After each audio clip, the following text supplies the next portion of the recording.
하나님 말씀 요한복음 12장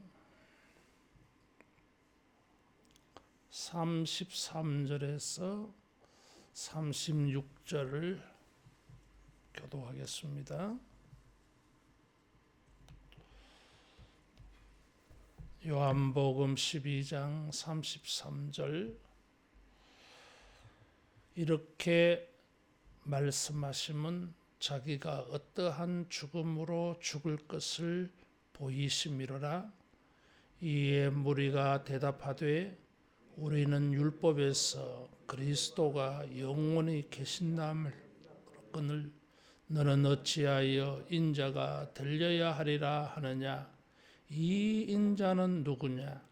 예수께서 이르시되 아직 잠시 동안 빛이 너희 중에 있으니 빛이 있을 동안에 다녀 어두움에 붙잡히지 않게 하라. 어두움에 다니는 자는 그 가는 곳을 알지 못하느니라. 너희에게 아직 빛이 있을 동안에 빛을 믿으라. 그리하면 빛의 아들이 되리라. 아멘. 예수님의 이 말씀과 특별히 십자가의 고난의 말씀은 사람들이 더더욱 이해를 못했습니다. 그들이 메시아에 대하여서 하나님의 나라에 대해서 잘못된 선입견이 있어가지고 온전하지 못한 지식이 있어서 이 사람들은 결국은 자기들의 입맛에 맞지 않는 메시아, 예수님, 가짜다 이렇게 생각해서 결국은 돌변하여 가지고 십자가에 못 박으라고 소리 질러댑니다. 그래서 우리가 깨달아 믿는 것이 진짜 중요하다 하는 생각이 듭니다. 이 잘못된 지식에 사로잡히면 광신자, 신천지에 빠진 사람들처럼 광신자가 되어져 가지고 오히려 십자가의 원수로 행해요. 따라하겠습니다. 바르게 알고 깨닫자.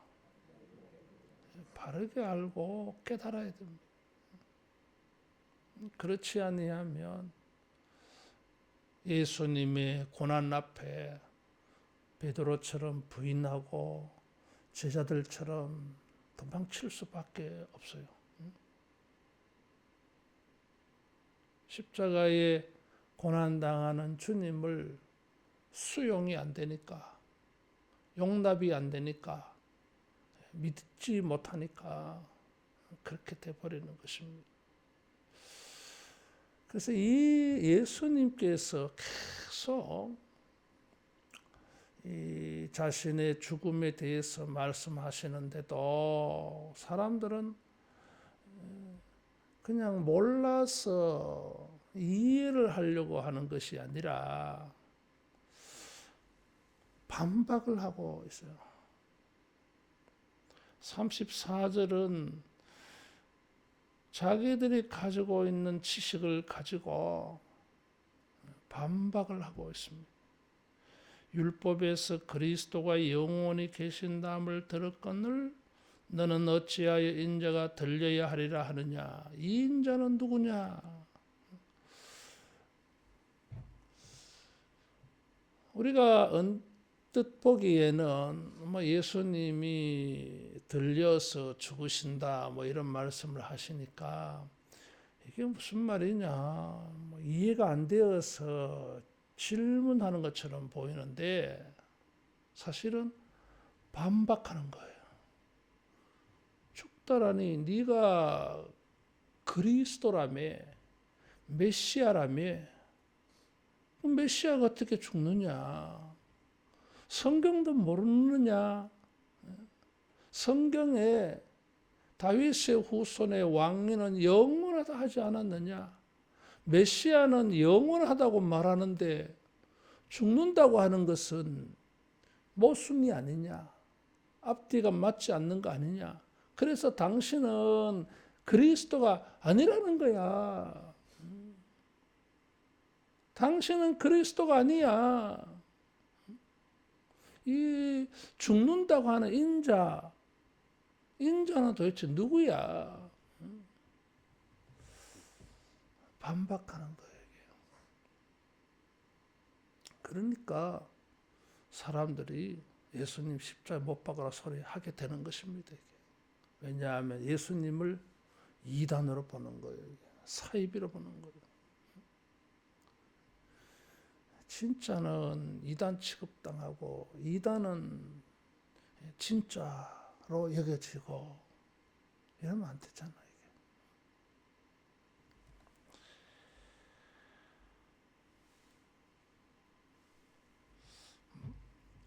한편으로 보면 이 사람들이 가지고 있는 이런 반박은 그럴 수밖에 없겠다 이런 생각이 들어요. 구약 성경이 말하고 있는 그리스도의 영원성. 사도 요한은 예수님을 하나님의 아들이라고 증거하고 있는데 하나님의 아들이 죽는다고 하는 것은 이게 수용이 안 되지요. 이게. 지금도 그런 생각을 하는 사람들이 있습니다. 예수님의 죽음을 부정하는 거예요. 하나님의 아들인데 어떻게 죽느냐. 그래서 말이 앞뒤가 맞지 않는 거 아니냐 이런 거죠. 인자라고 하는 말은 다니엘 7장 13장에 나와요. 세상의 나라의 권세를 짐승으로 비유했어요. 앞으로 또 과거로부터 이스라엘이 세상에 공격을 받았는데 바벨론, 바사, 헬라, 로마 이런 과거의 나라가 망하고 난 다음에 하나님의 백성들을 통치하는 세상의 권세 이런 네 나라를 다니엘은 환상 중에 사자 같고 곰 같고 표범 같고 무서운 괴물 같은 그런 나라로 환상을 보았어요. 그래서 전통적으로는 이 네 짐승의 나라는 과거에 있었던 바벨론 그리고 현재의 바사, 페르시아 그리고 조금 있으면은 나타날 헬라, 알렉산더 죽고 난 다음에 그의 나라가 4명의 장군에 의해서 분할 통치되어졌어요. 그 중에 특별히 이 이스라엘을 놓고 북쪽에 있는 지금의 시리아 지역은 셀루커스 장군이 통치하고 저 이집트 지역은 톨레미 장군이 지배해요. 그래서 이 역사적으로 이 시리아 북쪽 지역 셀루커스 장군이 통치하는 나라를 셀루커스 왕조라고 해요. 이 당시에 이집트를 지배한 헬라를 톨레미 왕조라고 해요. 이 두 장군이 끊임없이 전쟁합니다. 후손들 3대, 4대 넘어가면서까지 계속 전쟁을 해요. 왜냐하면 서로 영토를 차지하려고. 그래서 다니엘 사후에 이 나라들은 예루살렘은 이 두 나라 전쟁 틈바구니에서 그래서 이 셀루커스가 이 남쪽 이집트로 전쟁하러 가면서 이스라엘을 밟고 가고 또 이집트 지역의 톨레미가 북쪽으로 전쟁하러 가면서 또 밟고 가고 이런 과정의 세월을 거쳐갑니다. 그것이 말라기와 마태복음 사이에 이런 전쟁이 일어나요.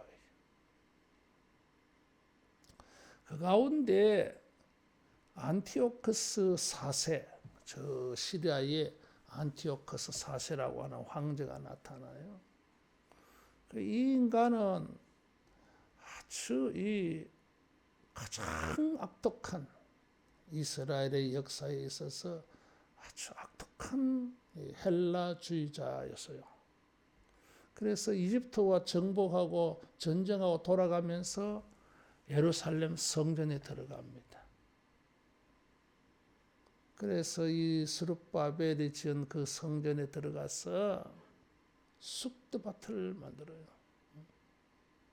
거기서 헬라 제우스에게 돼지를 잡아가지고 우상 숭배해요. 유대인들은 막 치욕적으로 느꼈잖아요. 하나님의 거룩한 성전에 이방인이 출입하는 것도 그거는 금지되어 있는데 모욕적인데 하나님을 예배하는 성소에서 돼지 잡아가지고 이방 우상에게 제사하니까 얼마나 모욕적이어서. 그래서 성경은 이 인간을 적 그리스도라 그래요.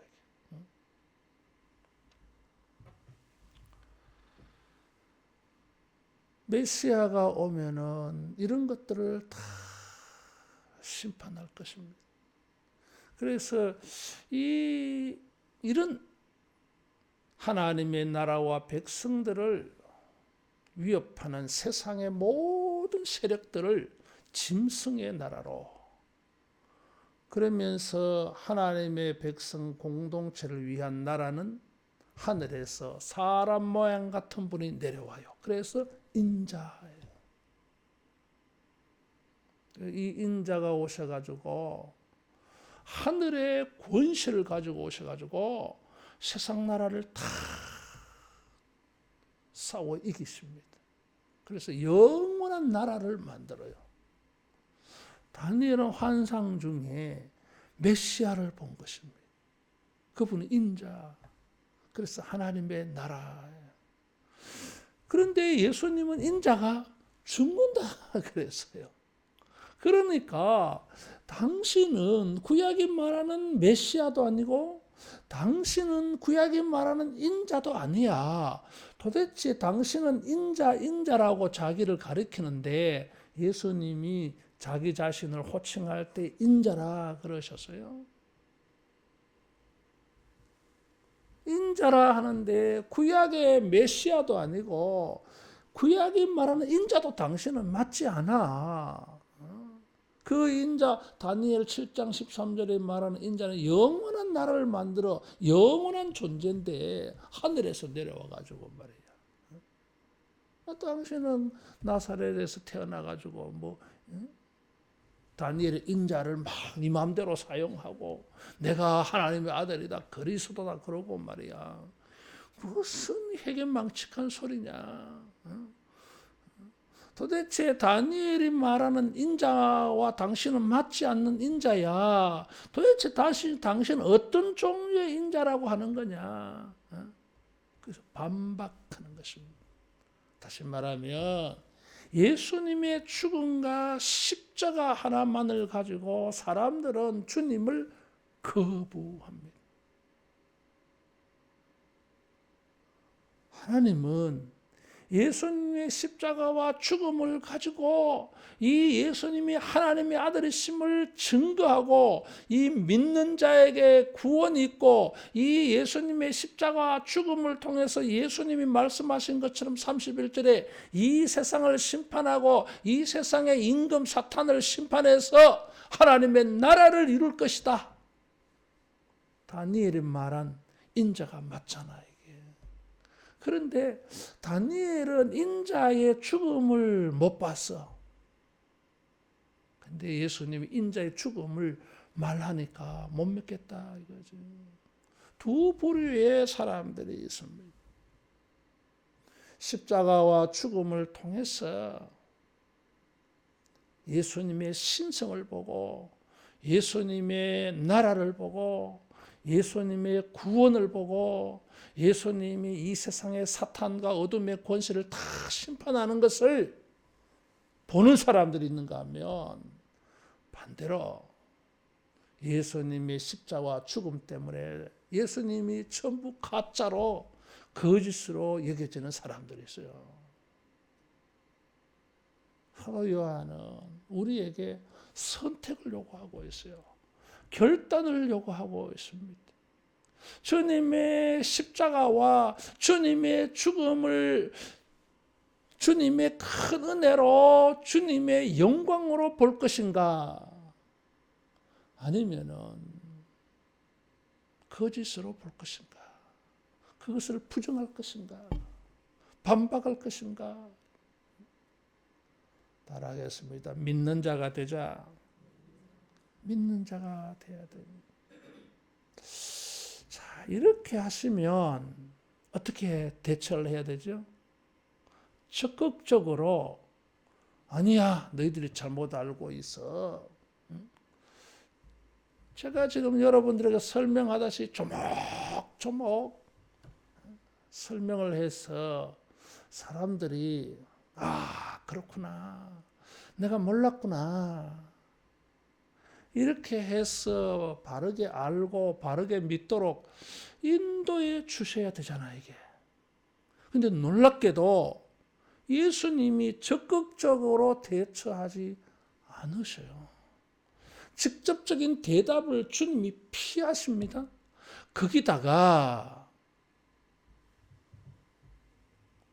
36절 하반절에 보면 예수께서 이 말씀을 하시고 그들을 떠나가서 숨으시느라. 요거 안 읽었네. 참 정신이 없다. 예수님이 이 사람들을 피해서 숨어버렸어요, 이게. 왜냐하면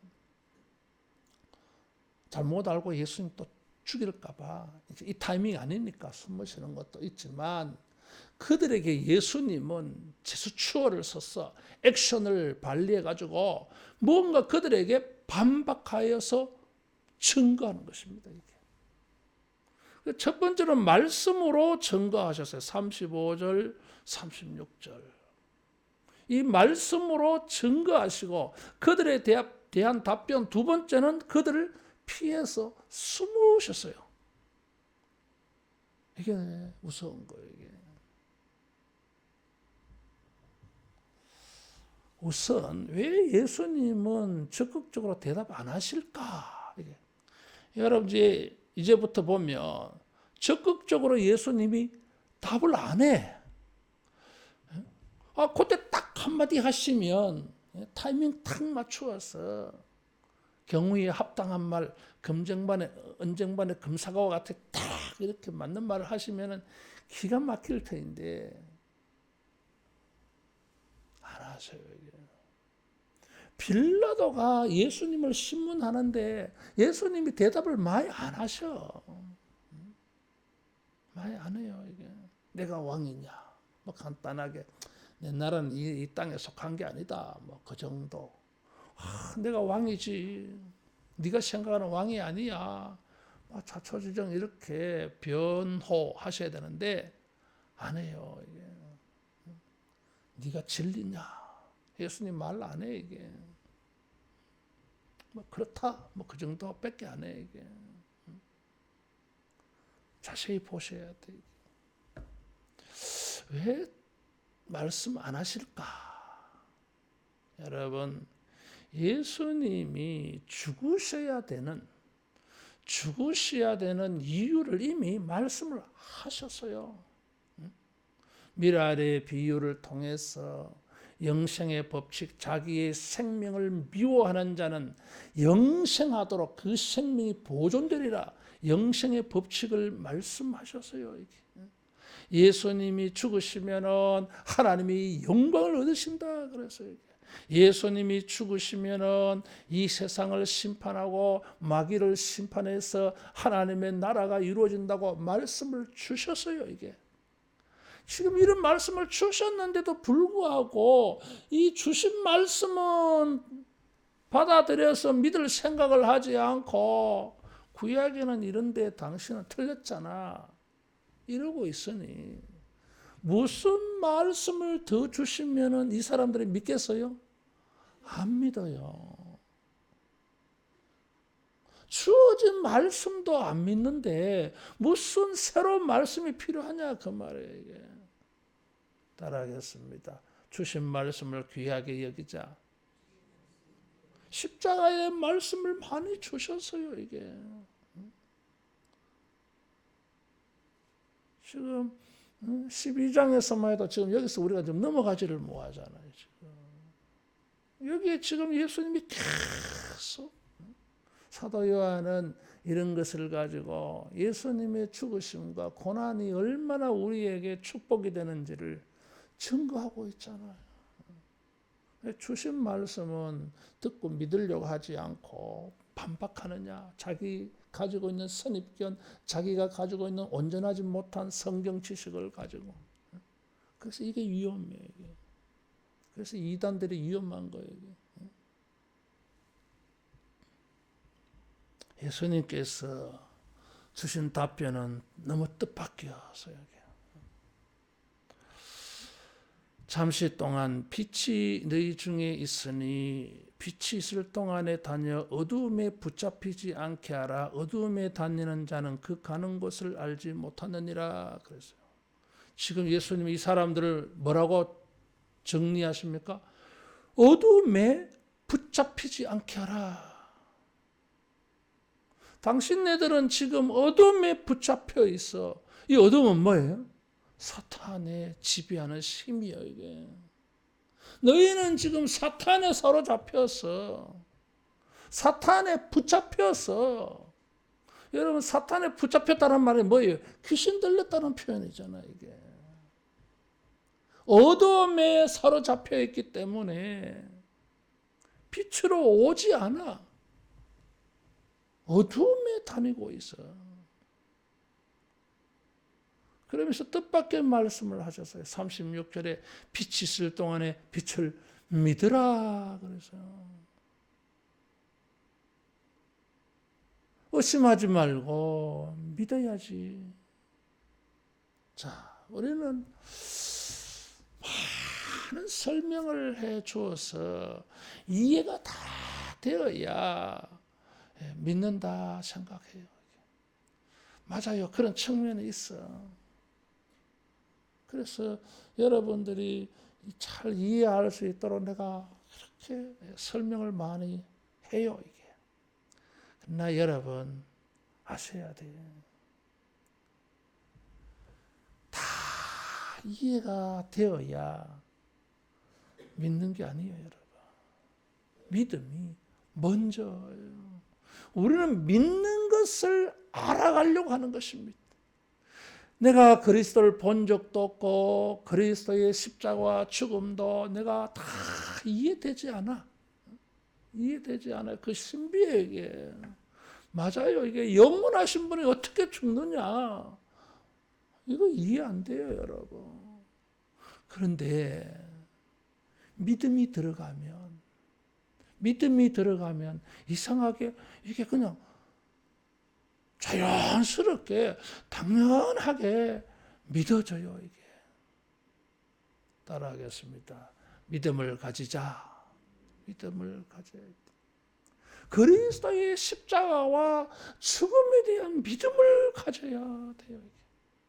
그 믿음에서 출발해서 이제 그리스도의 십자가가 얼마나 위대한 은혜인지, 그리스도의 희생이 얼마나 위대한 축복인지 이것을 하나씩 알아가는 거예요. 양파 껍질 벗겨가듯이 또 조금 더 알고 또 조금 더 알고. 그래서 우리는 어둠에 붙잡히지 않게 돼. 무지와 어리석음에 불신앙에 붙잡히지 않아. 오히려 빛이 비춰졌어요. 주님의 빛이 비치고 성령의 빛이 비춰져서 다른 사람이 믿지 못하는 그리스도의 십자가의 위대함이 보여요. 이 믿음이 되지 아니하며 더 이상 해줄 말이 없어요. 주님은 그들을 피하십니다. 주님은 더 이상 말씀을 주실 수가 없어요. 이 아침에 기도할 때에 주님의 십자가와 죽으심, 이런 모든 고난이 나에게 얼마나 큰 축복인지 믿어지고 이해가 되어져서 주님을 찬송하고 주님께 감동하고 주님이 우리와 함께 하심이 여러분 느껴지고 경험되어지기를 축원합니다. 주님이 그들을 피하셨어요. 십자가와 주님의 죽음이 우리 마음속에 위대한 은혜요 축복이라고 빛이 비춰질 때에 주님이 거기에 계십니다. 십자가와 죽음을 통해서 주님이 우리에게 빛을 주십니다. 역설적이에요. 고난주간을 통해서 이 십자가와 죽음을 통해서 주님이 우리와 함께 하심을, 우리 주님이 우리와 임마누엘 하심을 여러분 느껴지고 체험하는 주님의 축복이 되기를 축원합니다. 기도하겠습니다. 주님의 십자가와 죽음이 우리에게 빛이 되고 주님의 위대한 축복이 만나지고 주님이 우리와 함께 계심이 느껴지게 해달라고 기도하고, 우리 남은 이 고난주간 특별 새벽기도 가운데에도 주님이 고난이 더 깊이 깨달아지게 해달라고 자유롭게 기도하겠습니다.